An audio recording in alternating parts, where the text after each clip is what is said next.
맞이해서 죽은 예수라는 제목으로 우리 함께 내용들을 나누도록 하겠습니다.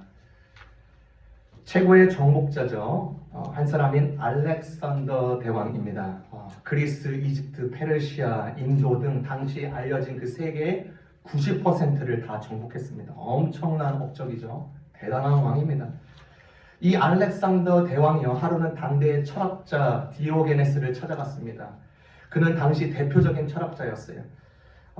절제하면서요, 늘 자기 자신을 살피면서 성찬하는 그런 사람이었습니다. 가진 것은 변변치 않았습니다. 그런 자를 보면서 알렉산더 대왕이 그 철학자에게 말을 했습니다. 여보시오, 당신이 갖고 싶은 걸 있으면 뭐든지 말해보시오. 다 들어주겠어. 이 철학자 디오게네스가 그렇게 말을 합니다. 조금만 비켜주시오. 당신 때문에 햇빛이 들어오지 않습니다. 알렉산더 대왕은 이 대답을 듣고요, 큰 충격에 휩싸입니다. 자신이 그동안 이루었던 일보다도요, 스스로 자신이 한심하다고 여겨지는 것이죠. 여러분, 한심한 사람 주변에 보신 적 있습니까? 한심하다는 말은 생각이 좀 모자르거나 짓거리가 이렇게 좀 엉뚱하고요, 어처구니가 없다는 뜻입니다. 그런 사람이 주변에 있을 수 있습니다. 제가 초등학교 4학년 때 일로 기억합니다. 장난감에 관심이 많아가지고요, 돈이 좀 필요했습니다. 아버지에게 전가를 산다고 5,000원을 받았어요. 당시 전가는요, 표준 전가 3,000원이었습니다. 가격표가 3,000원이라고 뻔히 붙어있는데 그거 계산하고 3,000원, 이거 3,000원짜리가 아니고 책 가격이 1,000원 올랐어요. 4,000원이라고 말을 했습니다. 저희 부모님이요, 그 당시는 뭐라고 하지 않았습니다. 저는요, 속으로 제 게임에 넘어간 줄 알았습니다. 근데 제가 조금 커서 생각해보니까, 그 당시에 제 자신을 생각해보니까 참으로 한심하게 여겨지는 것입니다. 아이고, 부모님이 그냥 속아준 것도 모르고. 여러분, 오늘 본문은요, 예수님의 생애 속에서 긴장감이 굉장히 올라왔을 때 일입니다. 십자가 처형을 선고받느냐 아니냐, 그 장면입니다. 여기에요, 한심해 보이는 지도자와 군중들이 나타납니다. 이런 모든 일련의 이야기를 통해서 예수님의 죽음에 대해서 깊게 세 가지를 여러분과 함께 나누고 싶습니다. 첫 번째는요, 예수의 죽음은 값싼 죽음인가? 라는 것입니다. 여기 본문에 나오는 군중들을 주목했으면 좋겠습니다. 여기에 나오는 군중들 누군가요? 예수님께서 십자가에 달려 돌아가시기 5일 전에 예수님께서 제자들과 함께 예루살렘으로 들어섭니다. 그때 수많은 군중들이 종려나무 가지를 들고 호산나 호산나 다윗의 자손이여 라고 외칩니다. 예수님을 외치는 것이죠. 왕으로 대했습니다. 그러면서 주의 이름으로 오시는 이여 복되도다. Blessed be the name of the Lord who is coming as His name. 주의 이름으로 오신 이가 복되십니다. 그러니까 왕으로 완전히 추대하는 장면입니다. 환호하고 손뼉 치면서 굉장한 기운과 함께 복받았습니다. 예수님을 열렬히 사모하고요, 열렬히 따를 각오가 돼 있고요, 열렬히 충성할 듯한 군중의 모습이었습니다. 그런데 5일이 지난 시점에서 예수를 대하는 사람들의 태도가 완전히 달라져 있습니다. 예수를 십자가에 못 박으라는 기운찬 목소리를 계속 질러댑니다. 십자가에 못 박으시오. 십자가에 못 박으시오. 군중들이 볼 때요, 예루살렘에 입성했을 때 그 예수님에 대하여 가졌던 그들만의 그림이 십자가에 달려야만 했던 운명에 처해졌을 때의 그 그림과 너무나도 상이하게 다른 것입니다. 군중의 눈에는요, 예수님이 한심하게 보이는 것입니다. 생각이 모자르고 어처구니가 없고 짓거리가 엉뚱해 보이는 것입니다. 예수님께서 눈먼 자를 눈뜨게 했고 병든 자를 치유했고 물 위를 걸었고 오병이어로 몇천 명을 먹였고 로마 백부장도 신임을 줄 정도로 그렇게 사람들에게 어마어마한 영향력을 미쳤던 예수의 모습이 단 조금도 보이지 않는 것입니다. 군중의 눈에는 예수가 한심해 보이는 것입니다. 예수를 열렬히 응원했고 열렬히 반겼던 군중이 지금 열렬히 예수님을 십자가에 못 박으라고 소리치고 있습니다. 이 한심한 자를 십자가에 못 박으시오, 이런 말을 했겠죠. 그런데 여러분, 진짜 한심한 자가 누굽니까?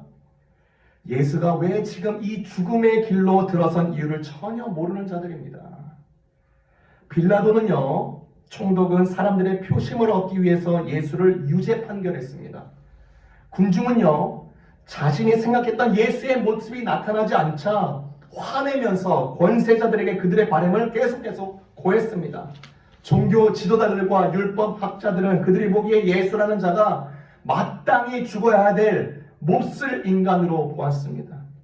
예수의 죽음을 아주 당연하게 여기는 것이에요. 여느 1급 강도나 살인자처럼 죽음처럼 아주 값싸게 여기는 것입니다. 여러분, 군중을 다시 한번 보세요. 군중이 무엇입니까? 군중은 몽둥이입니다. 같은 나무 막대기가요, 목동에게 잡히면 지팡이가 되고요, 강도한테 잡히면 몽둥이가 되는 법입니다. 어떻게 생긴 몽둥이인가가 중요한 것이 아니에요. 누가 그 몽둥이를 어떻게 쓰느냐가 중요한 것입니다. 그게 군중인 것입니다. 이 군중들은요, 벌써 예수의 모습을 보니까 계산이 딱 되는 것입니다. 아, 이 예수라는 자, 십자가 처형은 무슨 의미인지도 알 텐데 악독하고 악랄한 자들이 십자가에서 처벌을 받는데 이거 과연 하나님의 아들이라면 마땅히 이 처벌을 건너뛸 수 있어야지. 그러나 이 생각과는 정반대의 상황이 벌어지자 군중은요, 예수님을 죽이려고 합니다. 다른 사람은 살리면서 정작 자신을 구하지 못한다고.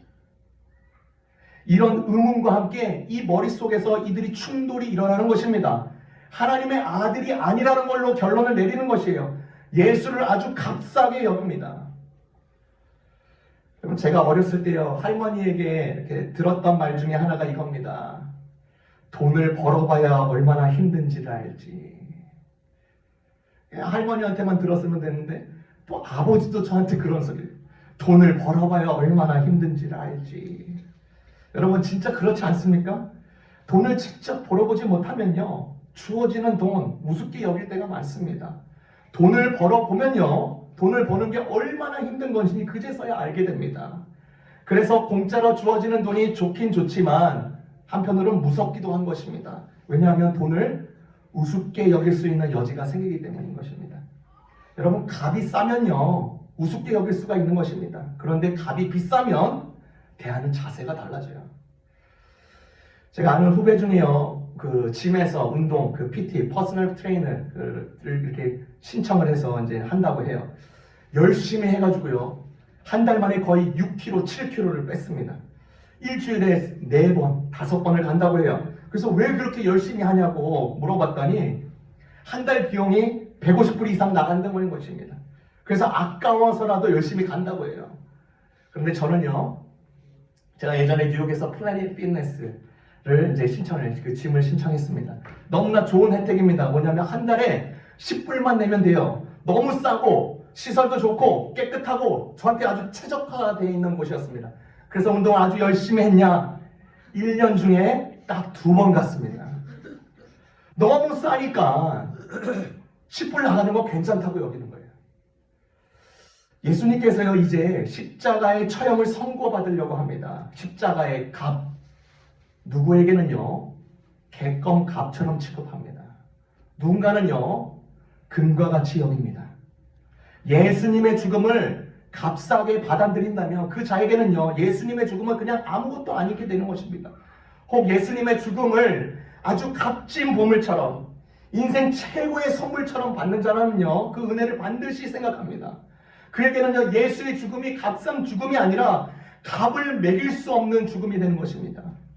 여러분, 생각해 보십시오. 군중처럼 예수의 죽음은 값싼 죽음이다 라고 소리치는 자가 한심한 자입니까? 아니면 예수의 죽음은 값으로 형용할 수 없는 죽음입니다 라고 소리치는 자가 한심한 자입니까? 다시 처음에 질문으로 돌아가세요. 예수의 죽음은 값싼 죽음입니까? 라는 이 질문에 아니요, 예수가 흘린 피의 값은 가늠할 수 없는 것입니다. 친히 하나님께서 유일하신 아들을 희생시킨 값입니다. 값싼 은혜가 아니라 값비싸고 형용할 수 없는 이 값을 우리에게 베풀어 주신 것입니다. 예수의 죽음을 통해서 우리 두 번째 나눌 내용은 예수의 죽음은 단지 영적인 죽음이나 혹은 이스라엘 지도자의 죽음이 아닌가, 이 부분에 나누고자 합니다. 여러분 영웅들이나 지도자를 잘 보면요, 그 밑에 따르는 추종자들이 반드시 있어야 됩니다. 추종자 없이는요 지도자가 탄생할 수가 없어요. 만들어질 수 없습니다. 한 국가의 대통령이 세워지기 위해서는요 그를 지지하는 국민이 있어야 됩니다. 무술의 대가가 되기 위해서는요 그 밑에서 열심히 배우고 따르는 수련생이 있어야 됩니다. 자기 밑에 부하, 자기 밑에 직원, 자기 밑에 학생이 없으면요 지도자가 존재할 수가 없습니다. 예수님께서 십자가 처형을 선고받기 직전에 예수님을 따르던 많은 사람들 뿐만 아니라 그분의 제자들이요 다 도망가였습니다. 여러분 그 범죄자들의 그 심리를 분석하는 프로파일러들의 이야기를 보면요 대개 이런 마인드를 갖고 있다고 합니다. 범죄자들은 어떤 마음이 갖고 있냐면 지금 이 상황만 모면하자, 이런 마음을 다 갖고 있다고 합니다. 예수님의 제자들은요 범죄자는 아니더라도 이제 예수님을 배신할 처지가 됐기 때문에 아마도 이런 공통된 마음이 갖고 있지 않았을까 생각됩니다. 지금 이 상황만 모면해보자. 여러분 예수님의 입장을 한번 생각해 보세요. 얼마나 허탈하겠습니까? 목숨까지도 내놓겠다면서 따르겠다는 제자들이요 다 떠났습니다. 이제 예수님의 지도력, 지도자 경력은 끝난 것입니다. 기껏 가르치고 함께 지냈더니 돌아온 것은 고독이었습니다. 단 한 사람도 예수님 끝까지 따르는 자가 없는데 예수님께서 영웅적인 심리로서 이들을 위해서 죽는 게 말이 됩니까? 절대 그럴 수가 없습니다. 모두가 다 조롱하고요 심지어 이상한 판결을 내려서 온갖 음모를 휩씌우는 그 흉측스러운 이들을 위한 지도자를 위해서 죽는 게 말이 됩니까? 절대 그럴 수가 없습니다. 여러분 예수님의 십자가의 이 죽음을요 바라보는 여러 가지 설이 있습니다. 그 중 하나가요 예수님께서 죽은 것이 영웅으로서 죽었다라는 설입니다. 이 말은요 로마에 저항하다가 그냥 죽었다, 이것이 끝입니다. 그러니까 예를 들어서 전태일 열사나 유관순 같은 자라는 것입니다. 안타깝게도요 이렇게 생각하는 예수의 죽음을 생각하는 사람들이 정말로 많습니다. 그리고 또 예수의 죽음을요 단지 희생양 신화로서 보는 설이 있습니다. 예를 들면 이것입니다. A 학생이 B 학생이 가지고 있는 책이 너무나도 갖고 싶은 것입니다. 그래서 학생 A가 B 학생의 책을 가지고자 하는 이 과정에서요 다툼이 생기고 갈등이 생겼습니다. 갈등이 고조가 되자 이 두 학생이요 동시에 깨달았습니다. 아, 이게 다 선생님이 우리가 짝이 되도록 만들었기 때문에 이 갈등이 일어난 거야. 우리에게 갈등을 일으킨 선생님을 죽이자. 그리고 선생님을 죽인 후에 이들의 갈등이 화해를 이룹니다. 그리고 자기들의 갈등을 해결한 선생님을 추모하는 것입니다. 당신이 죽었기 때문에 이제 모든 게 다 순탄로워졌고 제대로워졌습니다. 희생양 신화입니다. 예수님이요, 유대인들이 예수님을 희생시켰습니다. 그들의 갈등의 주범이라고 인식해서 그랬습니다. 그들은 죽음 이후에 모든 것이 괜찮아졌으니 단순히 예수님 죽었으니 죽음에 대해서 추모하자, 이런 식인 것입니다. 여러분 정말로 예수님의 죽음이 이 정도이겠습니까? 단지 영적인 죽음이었고 단지 희생양 신화적인 죽음이었겠습니까? 여러분 성경에는요 분명히 말합니다. 단 한 사람도 의인이 없다. 왜 단 한 사람도 의인이 없다라고 했을까요? 하나님 잘못 카운트하신 거 아니에요? 여러분 알다시피 유대인이요 하나님께서부터 율법을 위임받았습니다. 그것은 엄청난 특권이었습니다. 그러나 그것을 제대로 지키지 못했어요. 그래서 오히려 불의를 저지른 백성이 되었습니다. 끝내 예수 그리스도를 십자가에 못 박아 죽인 것입니다. 자, 그러면 유대인은 이방인보다 못한 존재인가? 이방인이 그러면 유대인보다 의인 아닌가? 라고 질문할 수 있죠. 그런데 아닙니다. 유대인이나 이방인이나 모두 똑같다고 로마서는 그렇게 고발을 합니다. 여러분이 노트에 있습니다. 로마서 3장 9절입니다. 우리는 나으뇨 결코 아니라 유대인이나 헬라인이나 다 죄 아래 있다고 우리가 이미 선언하였느니라. 유대인이나 헬라인이나 모두 다 어디요? 죄 아래 있다. 그리고 로마서 3장 19절에서 20절은 이렇게 말을 합니다. 우리가 알기로는 율법에 기록된 내용은 그 무엇이 되었든 율법 아래 사는 사람들에게 말하는 것입니다. 그래서 누구든지 변명할 말이 없게 되고 온 세상은 하나님의 심판 아래에 있게 됩니다. 왜 하나님의 심판 아래에 있게 되죠? 죄 아래에 있기 때문에. 그러므로 율법을 지키는 것으로 하나님 앞에서 의롭다고 인정함을 받은 사람은 아무도 없습니다. 왜냐하면 율법은 우리가 죄인이라는 사실을 오히려 더 잘 알려주기 때문입니다. 여러분 잘 알다시피 미국 영토 안에서는요, 미국 법을 떠날 수가 없습니다. 벗어날 수 없습니다. 이 세상에 살고 있는 모든 사람들, 단 어느 누구도, 그쵸? 모세의 율법에서 벗어날 수가 없어요. 이 모세의 율법은요, 비록 유대인에게 위임된 것이지만 온 세상이 지켜야 될 하나님의 법이기 때문인 것입니다. 아무도 그 법에 의의를 붙일 수가 없고, 하나님은 그래서 그 하나님의 심판에 면제를 받을 수가 없는 것입니다. 하나님의 법을 불순종, 그러니까 해야 할 것을 하지 않은 죄, 그리고 하나님의 법을 위반한 것, 하지 말아야 될 것을 한 것이기 때문에 하나님의 심판에 벗어날 수가 없어요. 그래서 하나님의 심판 아래에 있다, 이 말은 하나님께서 유죄 판결을 내렸다라는 말과 같습니다. 하나님의 법에 걸리지 않는 사람은 한 사람도 없기 때문입니다. 아이, 목사님, 사람의 드러난 행위만 보고 심판한다면 그래도 무죄 판결을 받을 수 있는 사람 있을 수 있지 않을까요? 그런데 하나님은요, 겉모양만 보시니까 감추어져 있는 속마음까지 심판할 경우에는요, 아무도 그 하나님의 법망을 피할 수가 없는 것입니다. 음욕을 품고 있는 것이 이미 간음이고 미워하는 것이 이미 살인인데 하나님 앞에서 누가 과연 무죄라고 당당하게 주장할 수 있겠습니까? 예수님께서요, 단지 도덕적으로 고결했기 때문에 영적인 심리에 강해서 희생정신에 입각해서 죽은 게 아닙니다. 예수님은 단지 지도자적인 이 성향 때문에 이스라엘 지도자로서 뽕새 내려고 죽은 것이 아닙니다. 예수님을 단지 성현, 현자, 인간의 스승으로 여기는 것은 그의 십자가의 사건에서 생각해 볼 때 이치에 맞는 게 아닌 것입니다. 그래서 신학자 C.S. 루이스가요, 이 부분에 대해서 아주 중요한 말을 그 순전한 기독교 책에서 이렇게 말을 했습니다. 종종 사람들은 예수님에 대해서 어리석은 말을 합니다. 그 말은 이것입니다. 나는 예수님을 위대한 도덕 선생으로 받아들일 준비가 되어 있지만 그 예수님이 자신이 하나님이라는 그의 주장을 받아들이지 않는다라는 말입니다. 이것은 우리가 결코 해야 될 말이 아닌 것입니다. 예수님께서 당신이 스스로 하나님의 아들이라고 말씀하신 것에 대해서 우리는 선택해야 합니다. 이 사람이 하나님의 아들이셨던지 아니면 이 자가 미치광이 혹은 더 악한 존재인지 우리는 선택해야 합니다.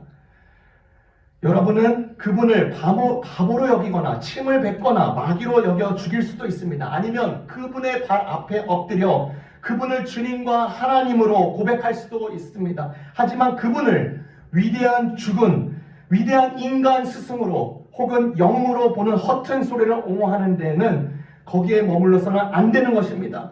예수님은 그럴 여지를 우리에게 주지 않으셨습니다. 예수님이 말하시는 것은 그런 게 아닙니다 라고 말했어요. 아주 정확한 일침이죠.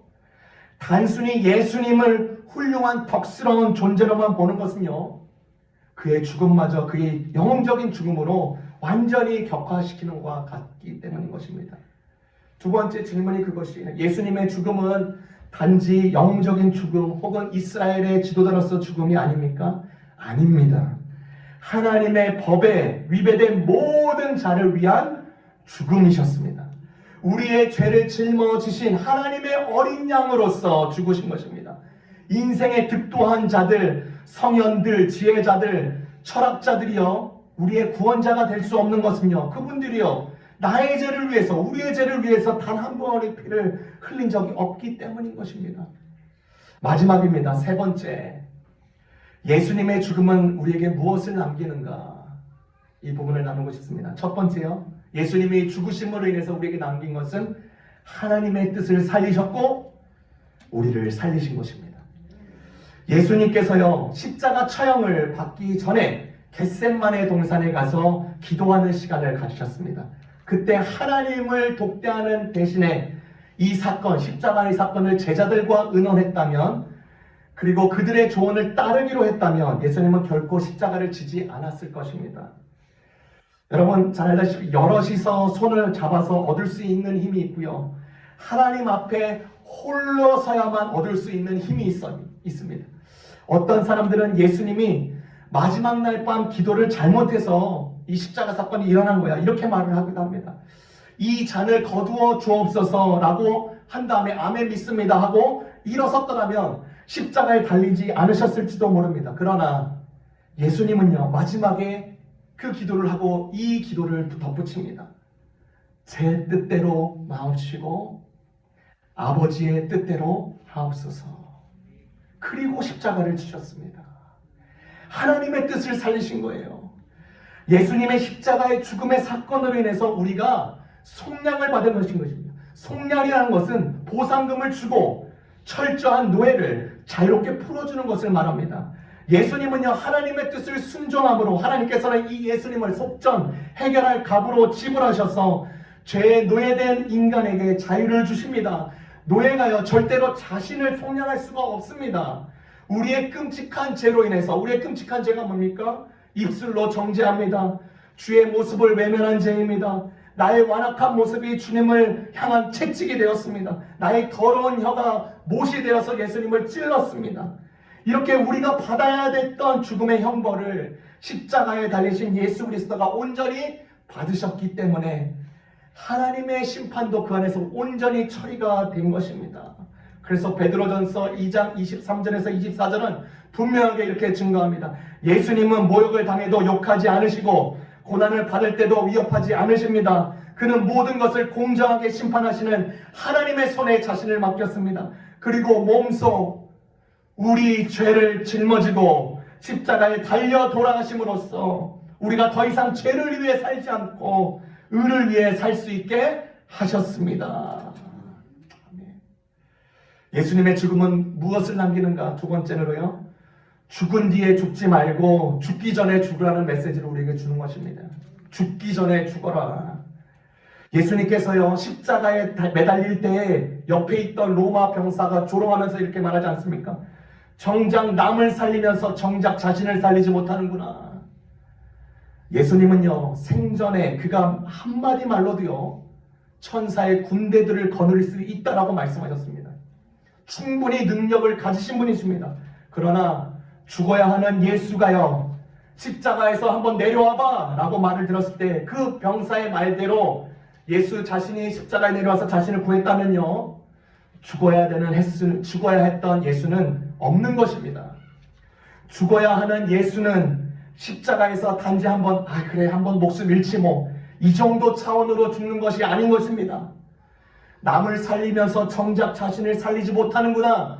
이 메시지 마지막까지 예수님에게 사단의 조롱과 유혹으로 예수님을 흔들어 제끼고 있는 것입니다. 그러나 예수님은 마지막까지 죽음을 선택합니다. 이미 예수님은요, 십자가 형틀에서 뿐만 아니라 그 전부터 죽음의 삶을 사셨습니다. 어떻게요? 광야에서 사단의 유혹에 죽었습니다. 사람들의 모함에서 죽었습니다. 제자들의 가슴 찢어듯한 배신과 음모에 죽었습니다. 종교 지도자들의 모든 악쓸짓에 죽었습니다. 기적을 보여달라고 말하는 군중에 대해서 죽었습니다. 예수님은요, 십자가의 형틀에 죽기 전마다, 날마다 순간마다 어떻게 하면 이 상황에서 내가 살 수 있을까를 궁리하지 않고요, 어떻게 하면 죽을 수 있을까를 궁리하면서 사셨습니다. 그는 십자가의 길을 향하였고 십자가에 매달려 죽으셨습니다.